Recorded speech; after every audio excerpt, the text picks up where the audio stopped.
Good afternoon. My name is Jacob Ewing, and I am a project manager of the Leir Institute for Migration and Human Security at Tufts University's Fletcher School. Together with social research firm Decodis, we're pleased to welcome you to the America's launch of Digital Portfolios of the Poor. We're also pleased to welcome David Medine, Senior Financial Sector Specialist at CGAP, and Juan Navarrete, Vice President of Business and Partnerships Development and Fundacion Capital, who will be part of today's panel. Digital Portfolios of the Poor, or DPP, seeks to understand the gendered differences in the digital lives of the poor, enabling action to close gender gaps in digital financial service access and to design more effective gender transformative digital projects. Today, you'll learn more from the originator and principal investigator, Dr. Daryl Collins, who joins us, about DPP's research design and methodology. And you'll also hear from practitioners about its relevance and application in the field. But before I introduce our panelists, I'd like to share a bit about why those of us at Leir are so excited to be partnering with Decodis on DPP. There are two key aspects as to why we're thrilled to be part of this partnership. The first is substantive.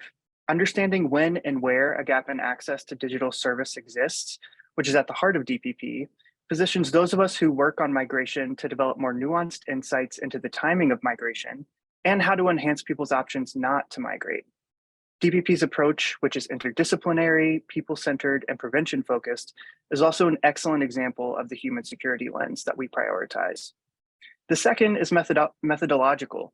The techniques that are being developed by Decodis and tested at scale in DPP have enormous potential for reaching people on the move who are notoriously difficult to study. But first, we have some remarks provided by Ivy Lau of the Public Affairs and Strategic Research team at PayPal.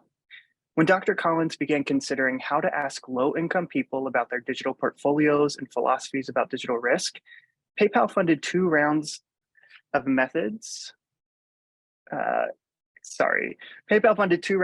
pilot projects in the US and in India. Not only did PayPal provide financial support for these early pilots, but Ivy and the PayPal data privacy team were key thought partners in the initial stages of this journey.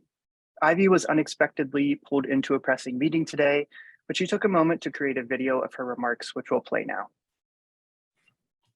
Thanks so much, Jacob. Let me play a few remarks by Ivy, and we're just delighted that she made the time to make this video. Thank you so much for having me at this event. I'm Ivy Lau from the Public Affairs and Strategic Research team at PayPal.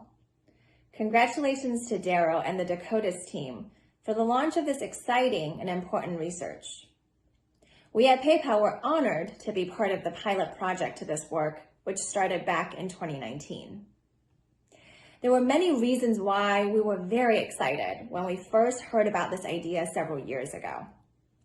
The obvious one is that privacy and trust are important to PayPal, a platform that is empowering millions of people and businesses across the globe through over 430 million active accounts in more than 200 markets. We leverage technology to make financial services and commerce more convenient, affordable, and secure. Our mission is to democratize financial services and improve financial health. As you can imagine, we have learned a lot from Daryl's previous work on financial portfolios and financial health, which played a critical role in defining the field and informing our mission and vision. We saw right away that there are a lot of parallels between financial portfolios and digital portfolios, financial empowerment and digital empowerment, financial health and cyber hygiene. The importance of listening to and understanding consumers' mental models around privacy is becoming clearer and clearer every day as our economies continue to digitize and the momentum of privacy regulations continue to develop. The same ethnographic approach that has shed light on financial portfolios and financial health before could also unearth new insights on digital portfolios and data empowerment. Scholarship on privacy makes clear that the experience of privacy is context dependent. It was fascinating to hear from Daryl's interviews that privacy was indeed conceptualized slightly differently depending on which slice of the digital portfolio that is being considered. The fatalist camp think that privacy cannot be controlled or does not exist.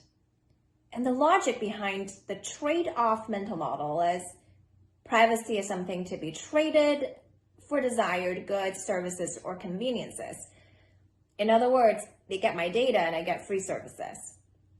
There are also folks who think of privacy as a moral right, something that everyone is entitled to. Personal responsibility is another school of thought, conceptualizing privacy as a personal responsibility that people must work to maintain and secure. There are people who think protection of personal information is important if it's sensitive or stigmatizing, unimportant if it's not. These are examples of consumer privacy philosophies. There are different nuances and flavors depending on the parts of the digital portfolio, meaning how consumers think about privacy in a payments app might be different from how they think about privacy on a social media platform or a content streaming platform. While there are many variations, we hypothesize that ensuring privacy builds trust, and building and safeguarding consumer trust has to be the #1 priority for companies. Lawyers tend to think of privacy in terms of notice and consent. Engineers tend to think of it as cybersecurity. But we're hearing and learning that it is more multidimensional. In the words of consumers, it means protect me, or don't expose me, don't sell my data, and or don't manipulate me, and more.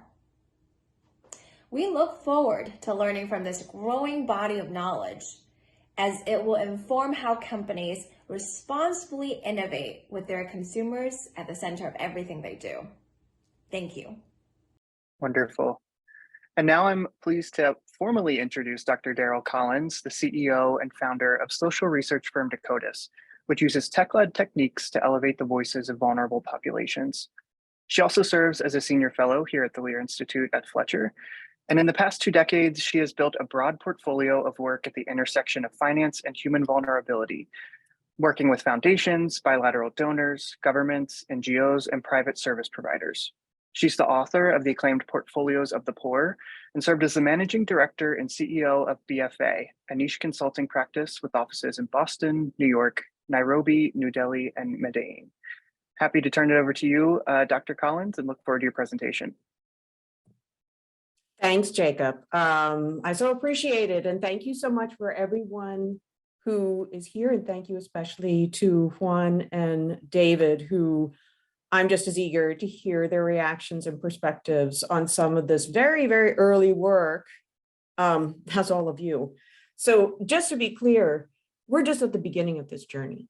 And so this presentation is about saying, here's what we're doing, here's how we're doing it. And this is an example of the type of thing we're hoping to see.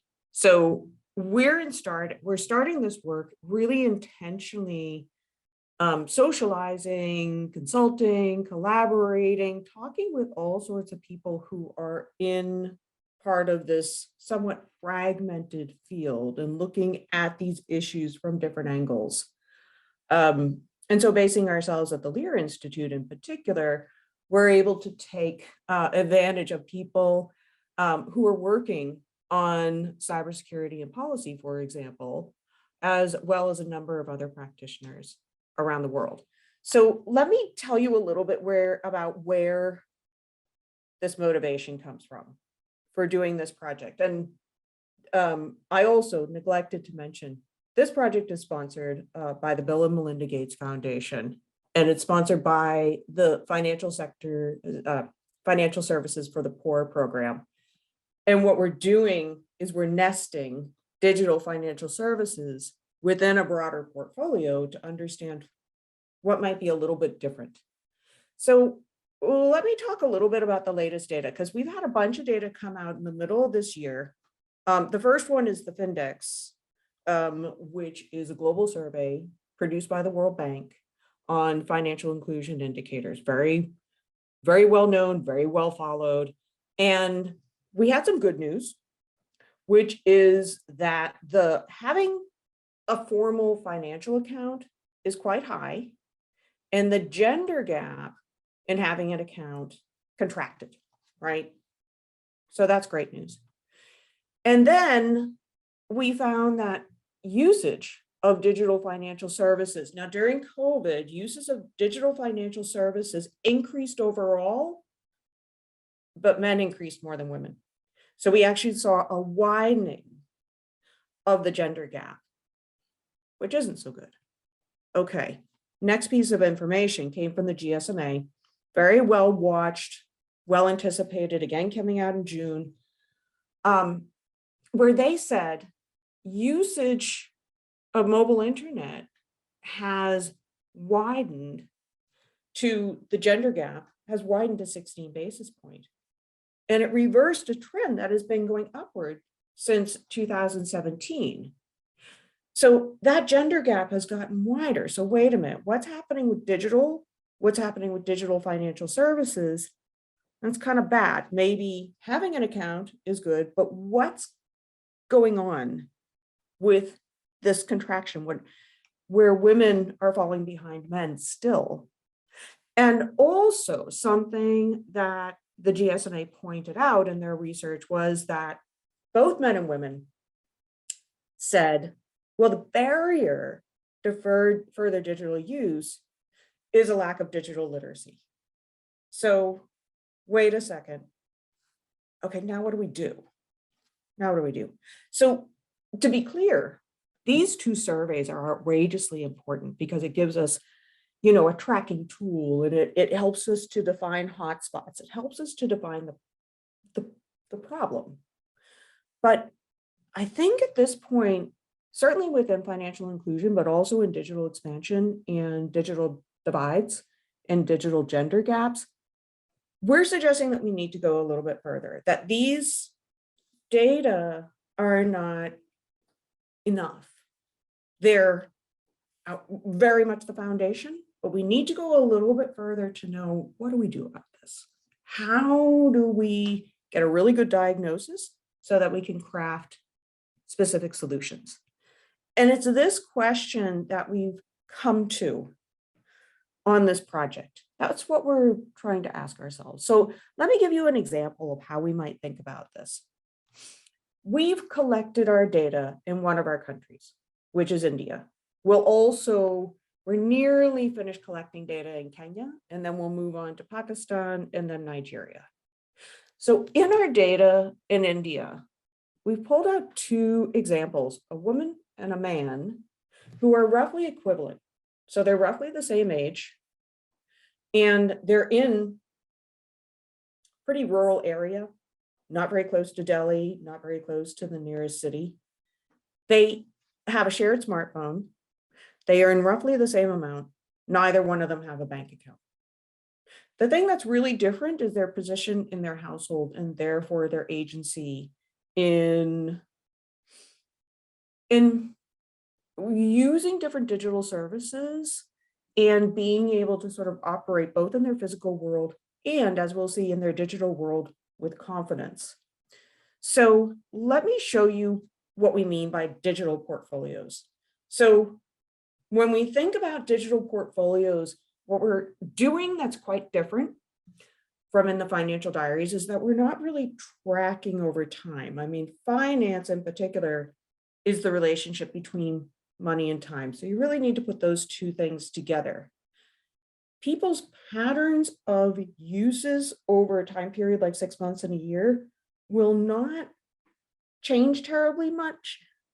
But what is really important is to still not just look at a certain vertical like social media or digital financial services, but to look at it within a portfolio. And then where we go deeper is to try to unpack some of those philosophies that Ivy was talking about in her video. So here are the digital portfolios of Meena and Arjun. Again, they're very, very similar. So they're both using messaging, generally the same amount. He's using social media a bit more than her, and he's using digital financial services quite a bit more than her. She's playing games, he's not. And she's looking for news and information quite a bit more, and more through WhatsApp, which will be part of this whole story that I'm about to tell. And both of them use video and music quite a bit, being pulled into the digital world by YouTube, which is a very common thing. So very similar digital portfolios, very different, especially in digital financial services.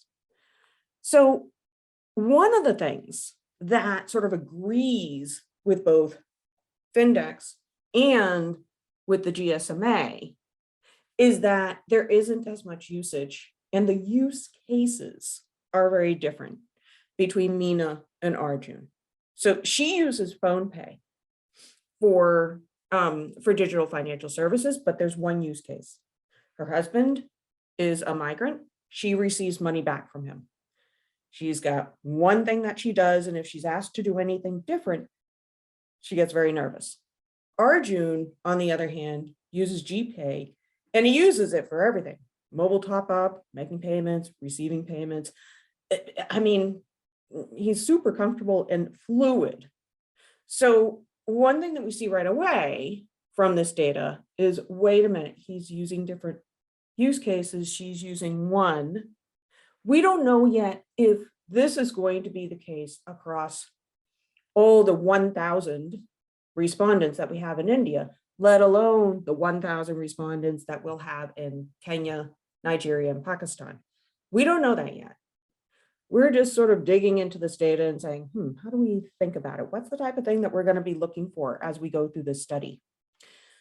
At Decodis, we heavily use open-ended data, and we use natural language processing and sociolinguistics to really unpack this sense of philosophies, feelings, perceptions, all those mental models and those philosophies that Ivy were talking about.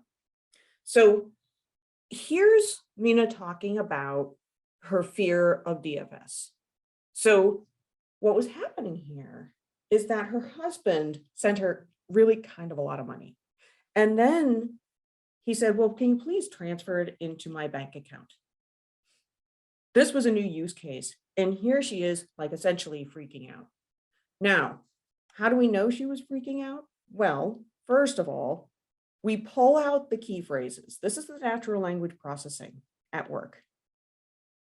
So fear, money, stuck, those are all words about a topic of fear of losing money. And then if we look at sent, return, fear, once again, and how the words are used and how the phrases are used, we get sort of a topic of, wait a minute, there's something about this reassurance of redressal. And that's kind of gives us a little bit of a hint that redressal is very important. The other thing gives us this hint of she's worried that she's going to do the transaction wrong. Her biggest blame for things going wrong with DFS is on herself. It's not really on the service industry. She's not looking for the government to protect her. She's worried. Where's that trust lie, or that distrust? It's in herself to use this service. And we think that that's relevant. Will it be everybody, every woman in the sample? We don't know yet. Here's the second piece that gives us a clue about how nervous she is about DFS. Now, what you see here is what we call pitch modulation. So pitch is if your voice is high or low. And what you have with higher pitch and it going up and down is sort of this anxiety. So let me just play you. I'm going to play it directly. So it's in Hindi.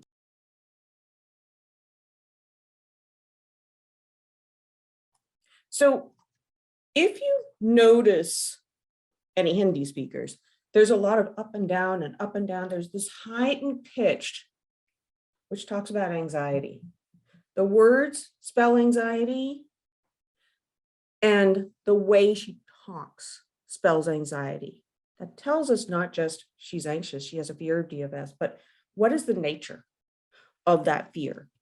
But we don't know what the problem really is. How do we address that? How do we address that fear?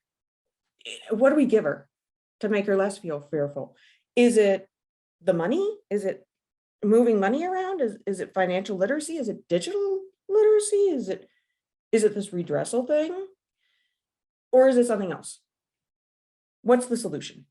Well, we can unpack this a little bit further. And we asked her about physical financial services.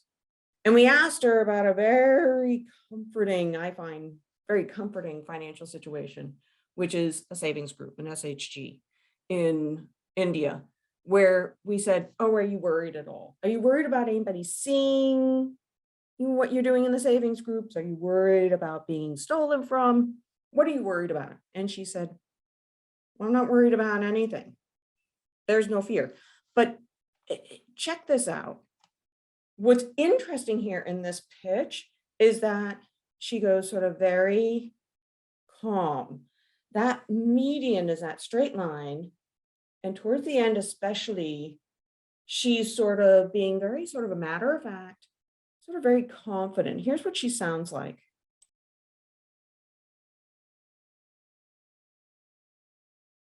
So she's a lot more confident here.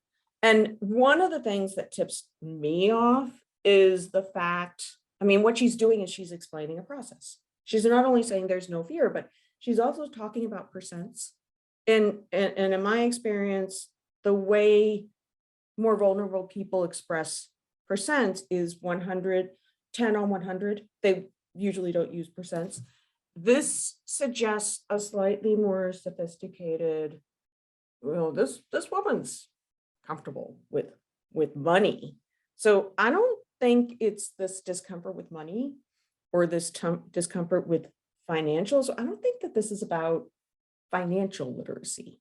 So let's look at one more thing. This is WhatsApp. And what's interesting is in her role, in her job, she's talking about using WhatsApp in her job. So granted, she's using WhatsApp and it was introduced and used in sort of a comfort of friends, and she was probably trained and she uses all the time and she has good experiences. But here's the thing, check this out. Here's the pitch. There's where she's talking about WhatsApp. It's super calm. You know, the pitch is not terribly high. Then she's kind of, in the second half, kind of saying, well, I don't mess around on my phone all the time and I use Facebook a bit here and there. She's actually nervous in other comments about Facebook and posting her pictures, but I don't really do that much. So you see sort of a little bit more anxiety creeping in, and we're wondering if that's a little bit of social judgment and sort of gender norms of what she should be doing and what she shouldn't be doing within this household where she has a lot of people and she's not senior. You know, she's not the senior person in the household. There's a lot of other people. Let me just play you a little bit of this.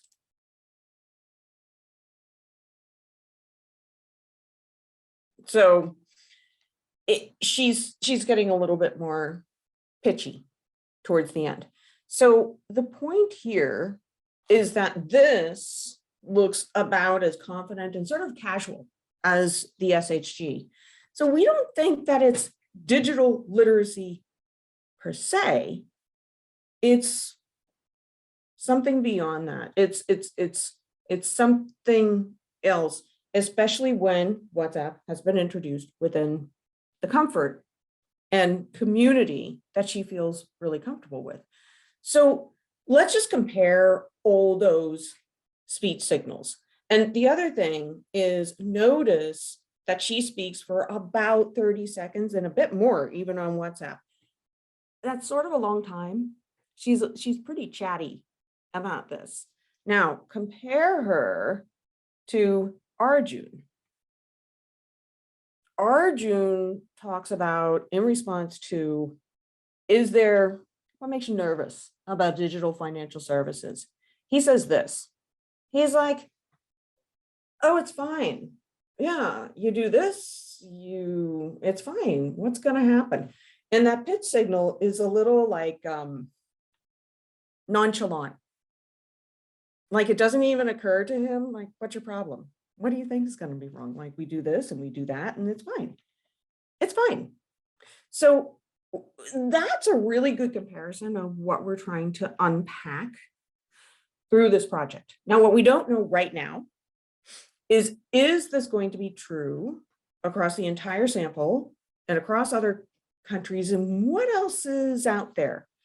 So let me just tell you what we're thinking then is that we need a better diagnosis in order for companies and governments and nonprofits to invest in increasing confidence in the digital world and DFS as part of it.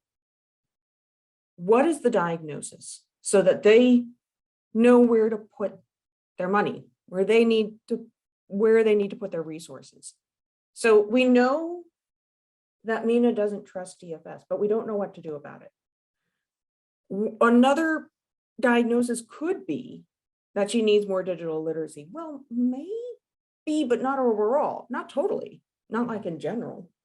Nobody needs to come along and teach her how to press the buttons in the phone or talk into the phone or use WhatsApp. She's totally comfortable with that. Or Mina needs more financial literacy. Well, I don't think so. It's not that she's worried about handling money or using money or calculating percents or transaction. It's really not what's going on. So what is it?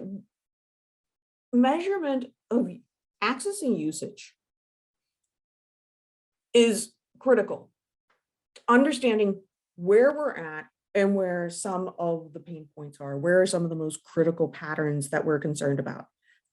But it's not enough right now at this point where we need a deeper diagnosis. We can't just simply say, well, we need to roll out DFS. We need to roll out bank accounts. We need to just simply get people into the digital world. Otherwise, we're going to run into a usage problem, as we are, and we're not going to know what to do about it. So here's what we're doing to gather this data. So the first thing we're doing to collect those digital portfolios is we use a data collection mechanism called interactive voice recording. This is what we use at Decodis. And the reason why we use it is because not only is it cheaper and more agile, and we can create qualitative data at scale. So a lot of this is open-ended qualitative data, and it's 1,000 respondents. We could do 1,000 and 7,000, 10,000. And that part is relatively costless because you can have 10,000 people being interviewed at the same time. You don't need researchers moving around. So it's cheaper, it's more agile, it's more scalable. That's why we like to use it. But the other reason is that instead of having a human in front of someone that they're interviewing, we have found that you'd be amazed that if you actually record and analyze that discourse between an interviewer and a respondent, how many times the interviewer interrupts, talks over, and leads, even the ones who are really well trained. And the reason why is because they're human. They're trying to get a job done. They're trying to get a questionnaire finished, and they're trying to get so many interviews done in a day, and then they're trying to go home and make dinner. So they do tend to sort of rush respondents along, and usually they're better educated than respondents. So they have a bit more agency. And what respondents will do in that situation is try to give the right answer. So they get very anxious and they ask questions so that they can give the right answer. And that has the interviewer ending up leading them. What we find with this technology is that we set it up super carefully. We have a very colloquial voice, obviously in local language or even local accent or even local dialect. And usually we have a woman's voice interviewing women and a man's voice interviewing men. The signal there is this interview is for you. I'm consulting you. I want to hear you. I want you to talk. We tell people just to talk in an open-ended way and for as long as they want, and nobody's interrupting them. So we actually find that people respond to these open-ended questions far longer than when you have a human being sitting in front of them. There are certainly times when you need a live interview, don't get me wrong, but this allows us to get really high quality, qualitative research at scale and cheaper and faster. So we really seek to concierge these IVRs, and respondents can answer whenever they want on their own time frame, midnight, 6 o'clock in the morning, after the kids have gone to bed. There's no appointments, there's no obligation to a particular time, and that makes them more likely to respond. So this is all very making the respondent feel consulted rather than studied, so we get better data. More rich data is better data. And that's how we do 1,000 respondents and 4,000 across 4 countries. So the other question is, how do we dig out those mental models? How do we dig out those philosophies? How do we talk to somebody about, well, gosh, are you worried about cybersecurity? I mean, that's a super abstract notion. It's a very particular word, not usually translatable. The word is usually English and they might not have heard of it. They don't understand like the notion that we're trying to get at. So what we do instead is we have created 6 skits in each country that are relevant to digital world risks or maybe benefits as well in the countries that we're working in. And we create a skit, we create characters, we create a situation, and then the characters talk about the situation that is being experienced. And then we ask comments of the respondents on the skit. They're not commenting on this really weird word like cybersecurity or even like data privacy. They're commenting on the skit and they understand the skit, and the skit's kind of fun. So let me show you, this is a situation. So in in Kenya, this is probably literally in a field right now. So here's the skit and it's talking about digital lending. Nilidhani unaendelea vizuri. Nini ilifanyika? Nilikuwa sawa lakini nikapatwa na dharura. Unajua kwa miaka 2 sasa, nimekuwa nikichukua mikopo ya kidijitali kupitia simu yangu na kulipa vizuri katika muda ufaao. Kiwango changu nachoruhusiwa kuchukua mikopo kikaongezeka. Bahati mbaya, kijana wangu akalazwa hospitalini. Oh, pole sana. Kwa hiyo bila hospitali ikakuwa kubwa sana, ikanibidi nichukue. So this is what we try to get these skits to do, where on the one hand, Miriam's saying, this is really good. What she's doing is she's building a digital footprint, and she's building a credit record, right? By taking these loans and paying them back and paying them back. And now she has a bigger loan, but wait, now she's having a hard time paying back this largest loan. And now she's running into trouble. We go on to talk about the credit bureau and how nervous she is. So it's very much about the pros and cons. You have access to this digital lending. That's a good thing. And building this digital footprint, that's a good thing. But wait, I can get myself into trouble. So the types of things that we're asking people is, well, what do you think about this trade-off? What would you do? Who do you think is right? Who do you think is behind this? All these very nuanced situations that people actually express their opinions, their preferences, their philosophies. So that's how we're collecting those very nuanced things.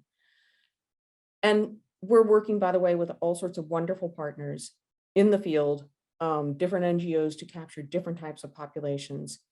And they've been really fantastic. So what we're trying to do in a nutshell is this. Why does this matter? We're trying to get a deeper diagnosis to increase the likelihood of getting an effective solution. These days, companies, governments, nonprofits, there's a resource constraint. You can't just sort of spray money and hope that something happens. You got to be a bit more targeted. And so what we're trying to do is to increase the likelihood of finding a solution that will have more traction and have more detail And maybe, for example, it might be a supervisory solution, like a better redressal system. Imposing that on the industry and really making sure that those redressal systems are working. I mean, there seemed to be something in what Mina was saying that she sort of needed that. Maybe it's a product feature. I mean, remember Mina was saying, oh, I'm so relieved by this message that says the money's not going anywhere. It will get sent back to your account if you did this wrong. Maybe it's that product feature. Maybe it's more of an education program, which is about people understanding more about how to navigate the digital world and what they should be aware of. It's not about pressing numbers on the phone. It's not that level of digital literacy. It's more about, hey, here are some things that you can do to protect your privacy. Here are some things that you can do to avoid scams. Here's clarifying a certain amount of that. So which is it? We're not absolutely sure. It might be a combination. This project hopes to provide more light on this particular type of question. So that is all I have. I'm going to hand back to you, Jacob. And by the way, we're having another launch in the global time period tomorrow. We want to make sure that we're able to reach people in the regions that we're working in as well as the folks in Americas. So Jacob, I'm going to hand back to you. I'm going to stop sharing.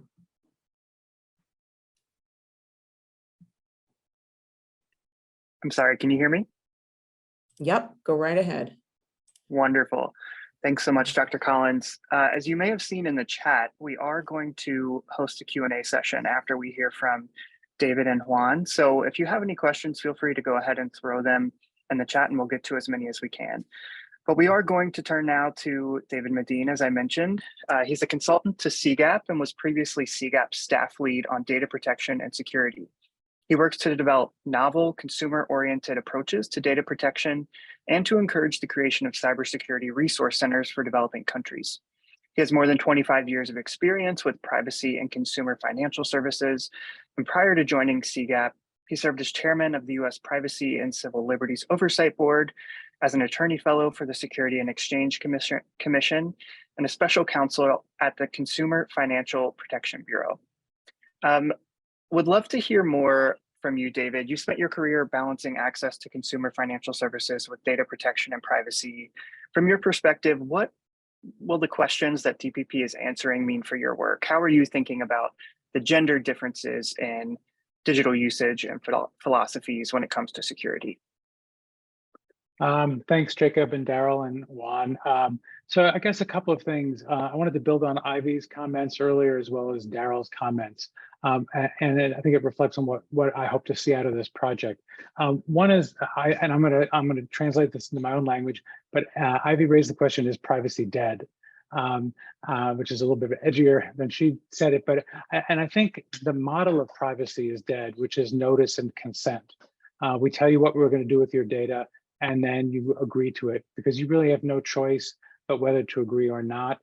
Privacy policies are long, legalistic, not always written in your native language, and really put the burden on the consumer, who is the person least able to police how data usage occurred.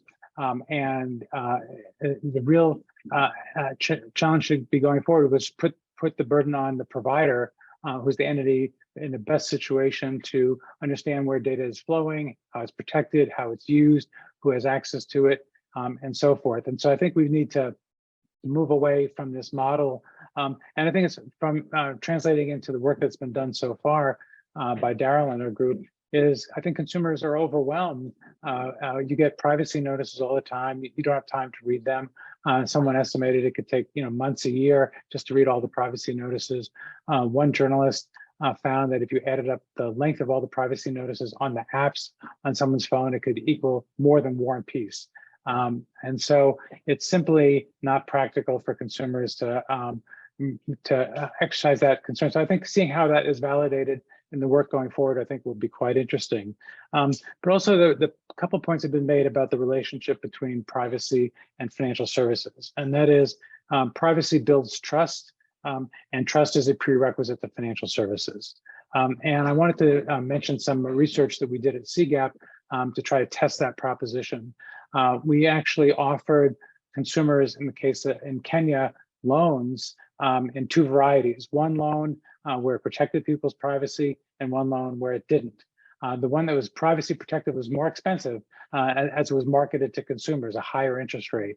And what we found is before the pandemic, 60% of consumers were willing to pay a premium for a loan that protected their data. And even going into the early months of the pandemic, when people were in Kenya, particularly poor people who this was targeted to, were scrambling just to live on their resources, even then 50% said they would pay a premium on loans that were more privacy protective. Just as a quick aside, while these appeared to be real loans, we actually paid all the money back for anyone who paid or discharged the debt, but they had no reason to know at the time they made their decision. This was a real world test. We did something similar in India. We offered a remittance product, and you had a chance for a discount on the product if you gave up some of your privacy. And once again, about more than half of the people said, no, I'd rather pay more on the remittance transaction, not take a discount, than give up my privacy. So I think what the message here is that privacy is important to consumers, but I think there's a lot more work that can be done. And I think that's where Daryl's efforts fit in, which is to fine tune that more. And I think there's a critical question here, which is the gender differences we've observed in some of the work that's been done by Decodis to date, which is there a correlation between privacy concerns and gender? And we know that, for instance, some of the work I did with Dwara in India is there are some unique situations where women are particularly sensitized about privacy, one being their image. In certain cultures and for safety reasons, having a woman's image displayed is just one example of where there may be gender differences.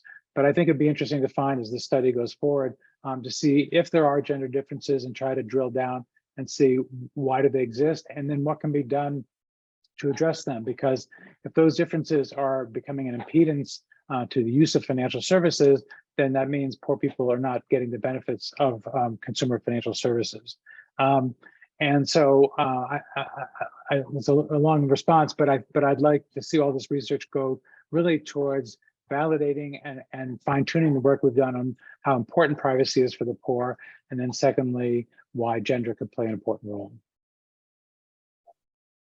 Wonderful, thank you so much. And your comment about the model of notice and consent is dead is also really interesting when we think about Ivy's comment about there being different needs for different slices of the digital portfolio. How do we create more tailored privacy options and solutions for different parts of that digital portfolio? Wonderful, thank you so much. We're now going to turn to Juan Navarrete, who is the Vice President of Business and Partnership Development at Fundacion Capital. Fundacion Capital is an international organization that carries out financial and digital inclusion efforts through public-private partnerships using technology as a key element for scale.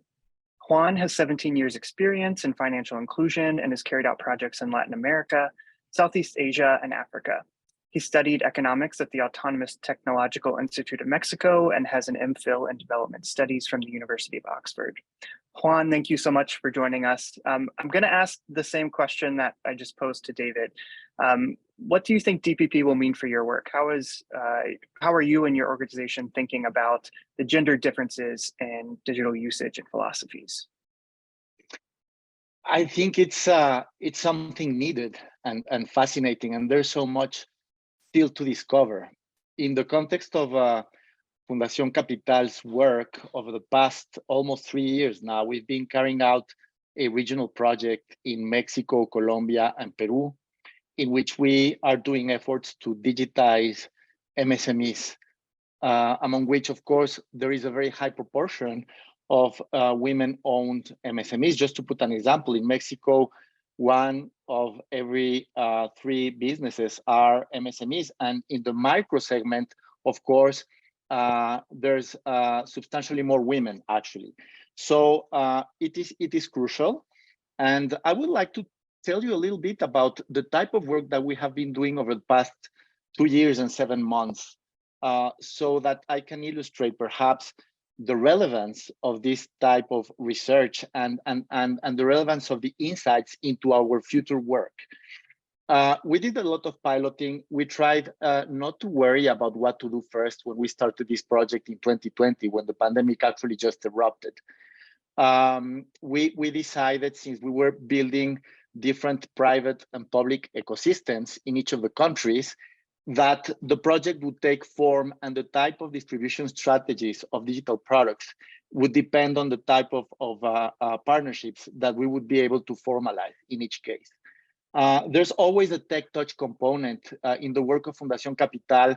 We have never believed that the digital is a substitute of the face-to-face and the touch interaction. And therefore, we decided that in our strategies, there would always be some type of touch element, because of course, trust in the adoption process is fundamental.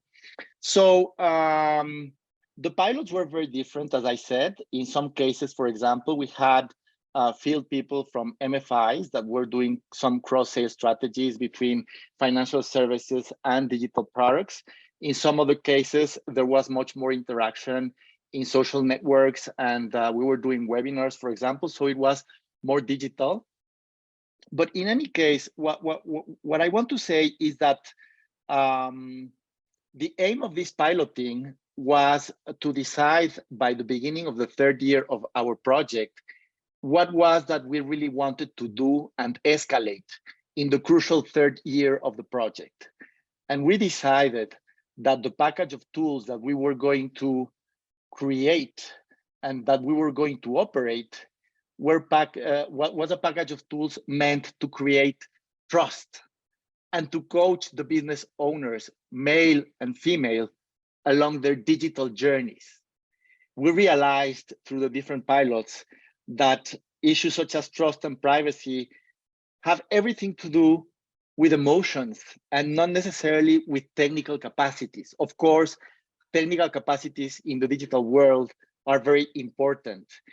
But in a way, we could see through our piloting that the digital world is not as tangible as the physical world. And therefore, entering the digital space can also mean an entry into a black box where you're going to need a coach over the journey.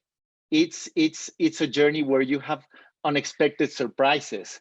Even for us, for people who are digitally savvy, we are seeing these days what is happening in digital ecosystems, such as cryptocurrencies, for example. So there's always surprises, and especially for this target population, the notion and the security that you bring when they know that they can be accompanied through the digital journey is really crucial in building trust. So basically, the package of tools that we created is a chatbot, a WhatsApp, two-way interactive communication that we are providing along the journey. And it's also very important to underline that information, and not only capacity building, but information is crucial. Information is synonymous to trust. For us, in the future work and in the future efforts, I think that the insights from Darius and team's research can be very important to better understand how trust and privacy matter, in the personal digital journeys of people in their personal lives, let's say in social networks, and then in the business life. Because I think that trust and privacy have a different weight whenever I go into Facebook for my own enjoyment, as opposed to going into Facebook if I want to be in an e-commerce platform, for example. So to me, understanding the difference between trust and privacy in both spaces, business versus household, and versus my free time and my family time, I think is going to be crucial.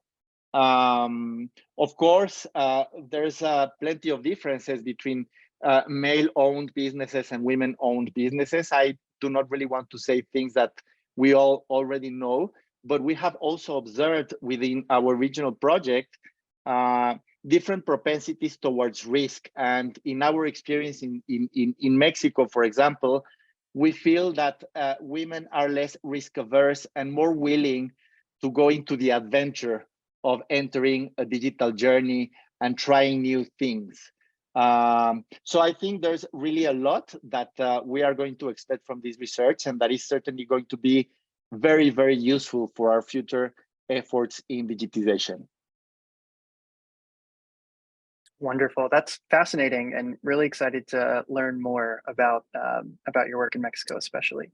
We'll now move into some Q&A from the audience. The first question being something we actually talked a bit about before this panel, which is, are there strengths of bringing the informal services, things like saving groups, for example, to formal markets? How can we think about leveraging kind of informal mechanisms for more formal purposes, excuse me?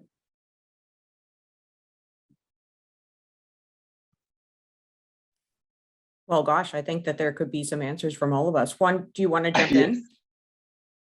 Yes, well, we have done a lot of work with savings group, for example, and over the years, we have actually started to craft some communication tools to help the groups do the administration of the savings groups. So there is an incredible potential in terms of the data that can be generated, and in terms of the individual interactions as compared to the groups as a whole. But I think it's important to bring in some design work to try to establish different types of hypotheses as to how this information can be useful and how we can use the information. And there is, I think, a lot of testing that needs to be done. But definitely, I think that there is an incredible potential as well. Yeah, if I could just add, and some based on our earlier discussion, that the question is, does an individual who's a member of a group have the same risk profile as the group itself? And the group really exists to sort of take care of the highs and lows, and someone that maybe is always able to help pitch in. Whereas if you're on an individual, you may not have that opportunity. So I think it's an area for some study, and maybe also to transfer the group concept into formal finance too. So there may be opportunities. You don't have to accept it has to be one or the other. There could be group loans in a formal financial system with joint and several liability and things of that sort to guarantee payment. But I do think there could be some interesting work here as to maybe when someone has been a member of a group, they see the value in repayment, and then that's a value they carry forward for them. So I think it's a ripe area for research to maybe explore ways that people could expand access to credit. I think actually that to the extent that we have digital data, we can use it to try to see the types of profiles that we find in the individuals in the group. There's always going to be, for example, a free rider. There's going to be differences between male and female behavior and aversion to risk and so on. So there is really a lot of potential, I think. Just to chime in as well, I mean, I think you both have covered a lot of the ground of, you know, some of the benefits that we might be able to see if we take physical savings groups and put it into the digital world. In the context of what I've seen, and this is actually a bit of a pet topic for me in my previous life, focusing on financial inclusion, I think digitizing savings groups is awesome. One of the things that I've seen in some of the experiments is that you take something that's outrageously emotionally important to women, and you take what they're actually quite comfortable in, and it's like, again, that example of Mina and WhatsApp. You're learning a whole digital system, a digital financial system in the comfort of friends. And ideally what it should do is provide those who are more digitally savvy and experienced with, you know, helping to teach and getting people used to high frequency transactions on a platform. So arguably, this is where the digital financial services could pull women into a comfort zone of digital plus money. And I think that should be part of the design feature in digital savings group, is to accomplish that. Let's get as much as we can out of some of those systems. I'll also add something that may not be popular with everybody on this, and it's sort of building on a question that Sahil had posed and then dropped off, is the MENA's risk or area of concern between which stage of the process, but seeming not a strong concern on sort of the back end about what happens with funds. And I think it highlights the importance of who bears liability for loss in a financial transaction. Because especially if you're offering novel financial transactions where the money is going off and you don't know if you'll ever see it again or what your redress will be and how completed it will be. One of the things I think we've seen in a number of countries over the years are liability limits for consumers on the use of credit cards and debit cards. And you can imagine that that was not the most popular thing for legislators to go to card issuers and say, we want you to be liable for your customers' fraud losses that you couldn't control. And I would venture to say it was been one of the most critical features for the success of credit cards in the world is to where the liability limits exist to impose them and again, shift the burden, either in whole or in part, doesn't have to be 100%, but shift the burden to some extent to the provider. And what happens is once the provider has the incentive, they do make a lot more effort to protect against fraud. And the credit card industry in general has done a fantastic job of reducing fraud because they're on the hook if they fail.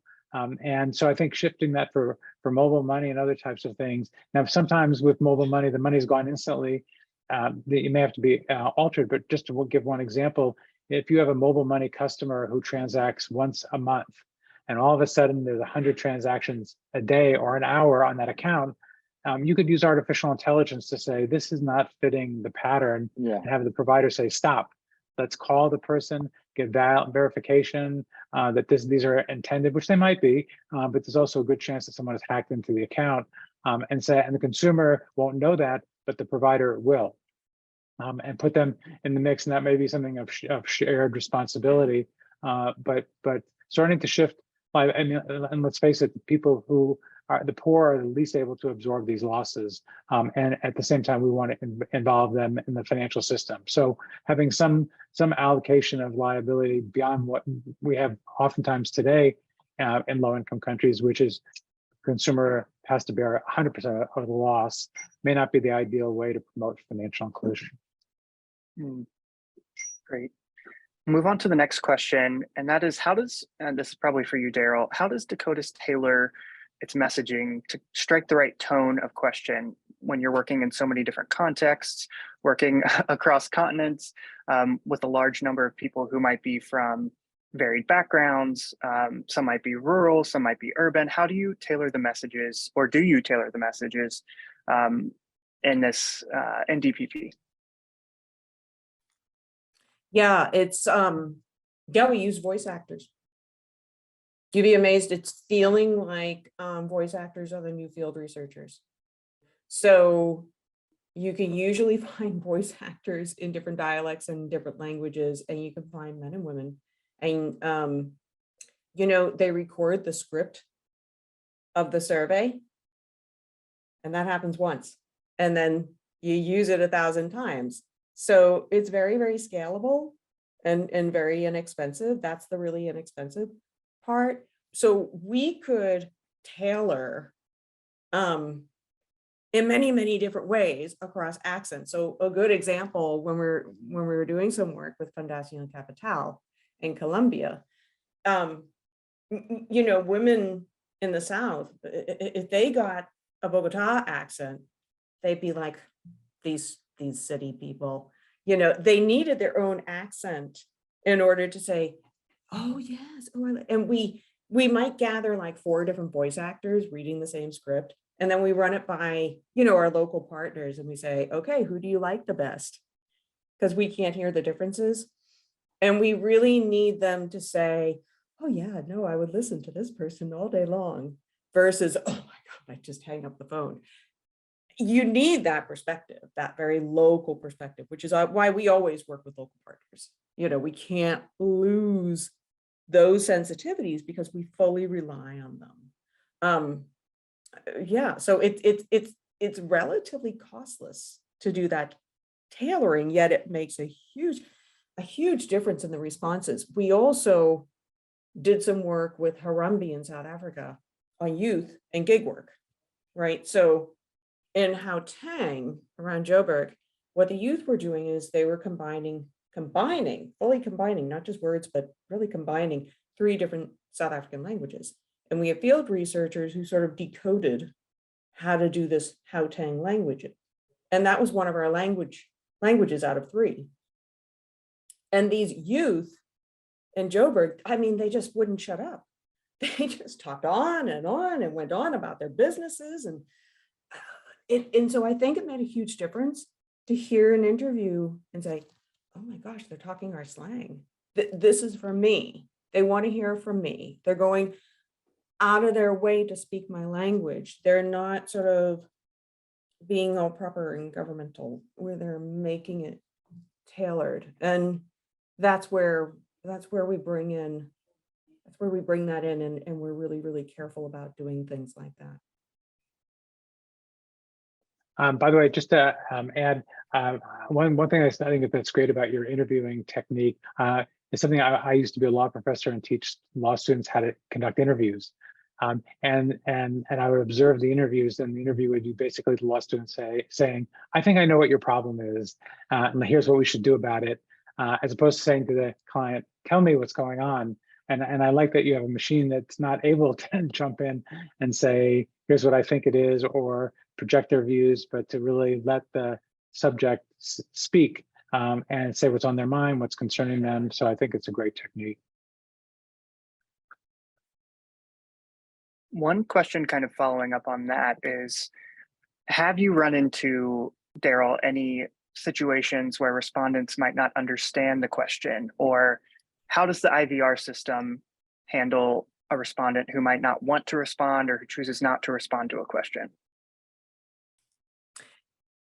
So the way we do it, so we're not able to, so the way we do it by is outrageous piloting. So the way we pilot is with local researchers who are doing a phone interview. So we try to almost replicate the same situation. And we will, it's not just sort of making sure that a questionnaire works, it's changing it constantly in an agile way. And what the field researcher needs to get used to is, you know, just as David mentioned, just you ask the question and then don't clarify. And if they literally say, I have no idea what you're talking about, then the question fails. And we need to reframe it. We need to do something else. And if they say, well, I'm not absolutely sure if this is the answer you want, but blah, blah, blah, blah, blah. A really good example of this, where it's important to just let the respondent answer where they feel they should, is in the US. Sometimes people will ask them, well, how are your finances going? And they'll say, they'll start talking about their faith. Now, wait a minute. An interviewer might say, oh, I'm not asking you about that. But pretty quickly, they'll bring in this money and faith interaction. You're like, okay, money and faith go together in people's minds in this particular population. That's really important to know. And you need to not shut that down. An interesting thing that happened in an opposite way is in one of our projects on digital, on women's digitization, on the digitization of small businesses, and in particular, talking to women.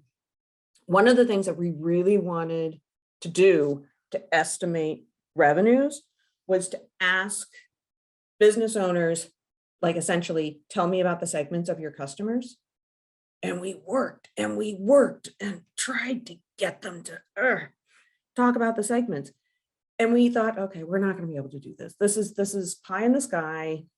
They're just not coming out. And then finally, we suddenly got it. We got the words, we got the phrases, we got the local, like, what is the local phrase where they'll be like, that's what you want.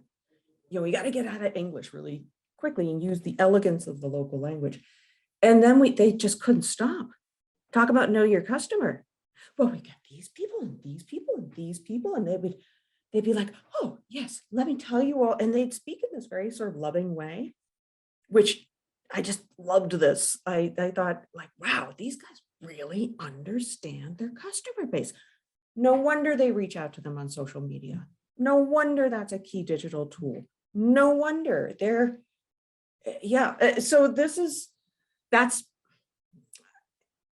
every now and then we're not successful and we think we're successful in the piloting and then we're like, ugh, it didn't work. But when we work really, really hard to get that type of response. That's great. I loved your story at our first launch. This is our second launch event, about respondents who might say, yes, I agree with that, but actually, and then tell you every reason why it wasn't good and something that they don't agree with.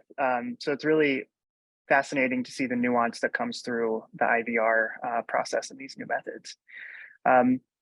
Next question is from Grace in the chat. She says, in my work with women in digital transactions, there have been obstacles involving access to data, phone ownership, and of course, liability related to loss, which is greatly affected by trust. How have you tackled these obstacles in the DPP project and in kind of your work generally? And I'll leave this question open to any of the panelists who would like to respond. I'll briefly mention in DPP, we're asking a lot about, access to data, how much it costs, how much you use your phone, what type of network do you use, because that network is also gathering data and sometimes often the handset is. But in this world of shared phones, we have to remember that people don't own a phone or not own a phone. They've got these degrees of access. And one of the things that is really true, if you have a shared phone, it's oftentimes one of the more senior men who are controlling it. So that's also a type of access. Now you share it, you do get some airtime, so to speak, but it's a shared phone. And sometimes we also ask, who's that SIM card registered in? Because it might be that what one person is doing on the shared phone is actually being attributed to the senior person who registered the SIM card. So there's a digital footprint that somebody's getting that they're not responsible for, or and vice versa. So, you're not acquiring the benefit of the digital footprint. So it's issues like that that we're super curious about, because shared phones are super common. And your degree of access is not just in hours, it's if you want it and if you need it, can you take it? Or do you have to wait to be given it? So I just wanted to answer from a DPP point of view, but I'm sure that David and Juan have perspectives on this. Yes, in the case of Fundación Capital's work, and as you know, we started working with the ultra poor and poor within conditional cash transfer ecosystems. Well, you have connectivity issues and you don't necessarily have smartphones and so on and so forth. So actually, the challenges that we saw were ingredients for us to have and to try to do smart design.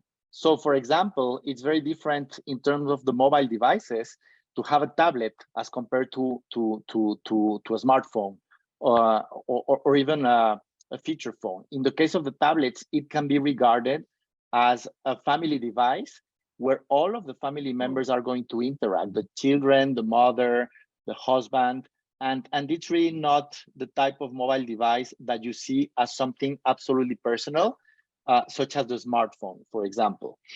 In terms of connectivity challenges, of course, a lot of our projects have worked offline.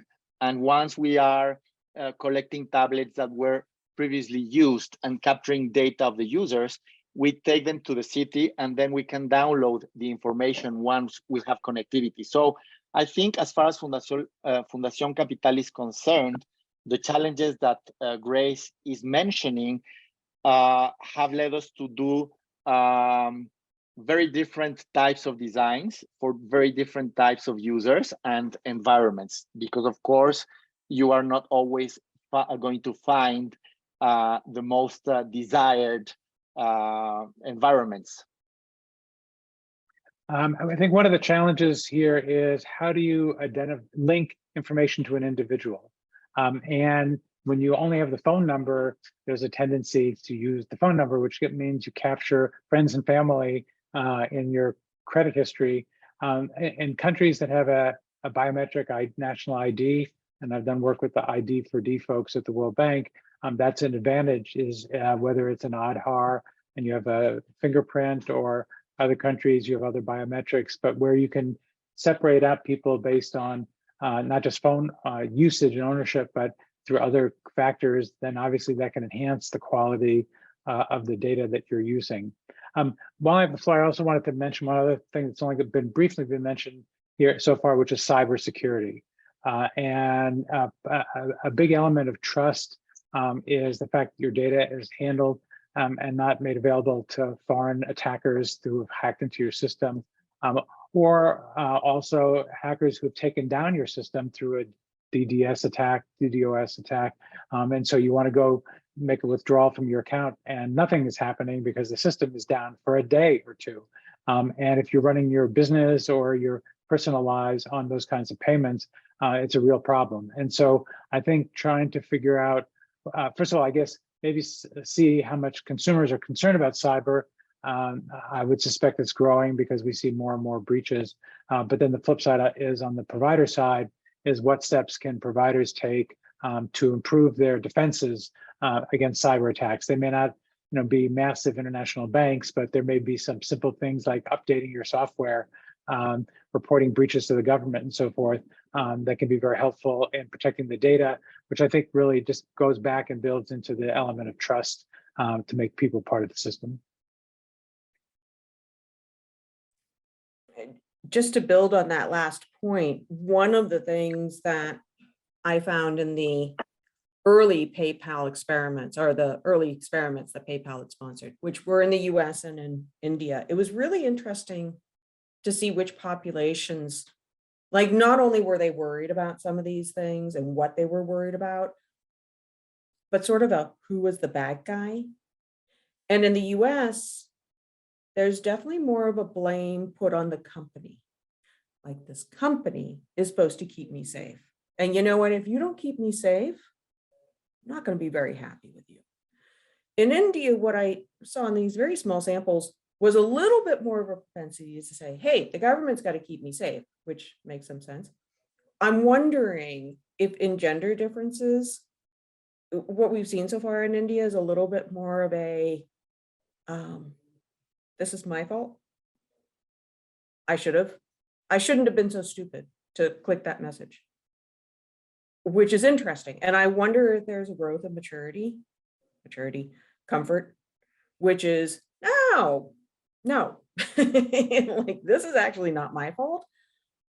I'm going to complain to the company. I'm going to complain to the government, and somebody should be doing something about this. And with women, it's so difficult to have that type of agency. It feels strange that knowing where to go is sort of a whole new notion, instead of even this Mina situation where she's like, I shouldn't do anything because it's going to be my fault. So it's a defensive attitude, as opposed to, no, I'm going to go ahead and use it. No, you're responsible. Hey, somebody's got to protect me. So I think that that's another level that we're hoping to tease out, then, which is kind of interesting. And if it's going to be different in India versus Kenya, which I suspect it might be. I have one final question before we kind of have some closing statements. Daryl, one thing you mentioned in the presentation is that people feel consulted, not studied. And we're very early in this process of collecting this data. What happens after these 4,000 respondents share their thoughts with DPP? Are there other plans to continue consulting them in terms of how we build these gender transformative products?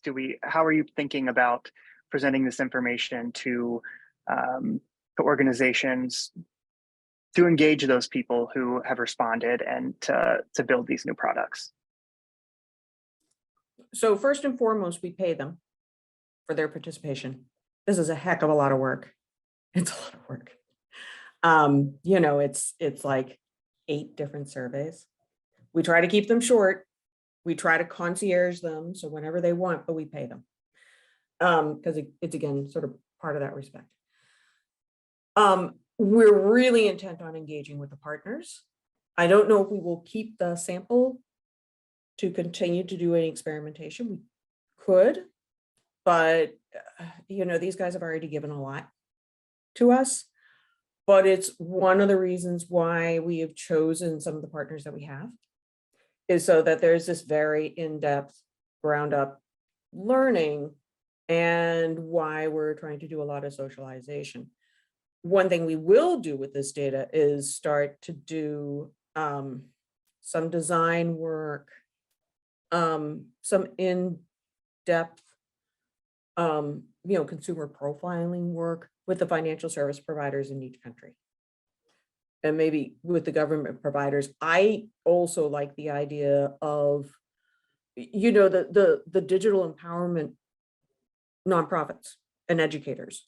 I just think that that's really part of the solution, and they can be digitally delivered, as Fundacion Capital has shown over and over and over again, that these types of gender norms changing, financial education, types of programs can be delivered very effectively digitally.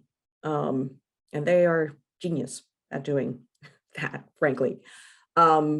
So that type of delivery is entirely possible and could be very, very effective. So that's the type of influence that we're looking to have in the second phase. Wonderful.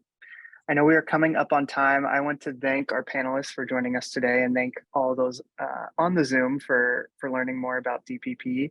I'll turn it over if Juan, David, or Daryl have any closing thoughts. Happy to welcome them now.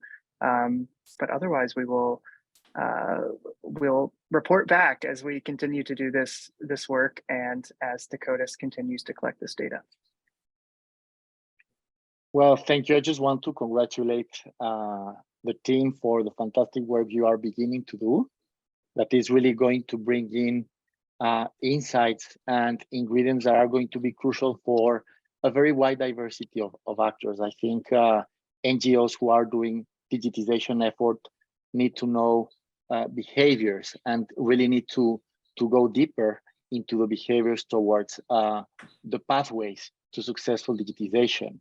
And also based on that, I think those insights and ingredients are also going to be crucial for financial authorities and regulators to better know how to relate themselves with the end users, but also the private financial institutions and digital companies that are offering also a wide array of services. So I think this can really be the beginning of a new era in the knowledge towards digitization. So congratulations, and we are really looking forward to see some of the insights and the results from this work.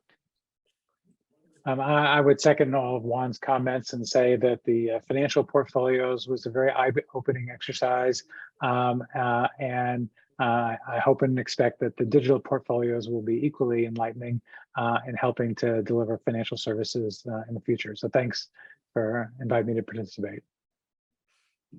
Great. I'd simply like to thank all of you, David, Juan, and Jacob, and everyone on the call. I've taken extensive notes, which is a lot of what we at Decodis wanted to get out of this, and we really appreciate it. Wonderful.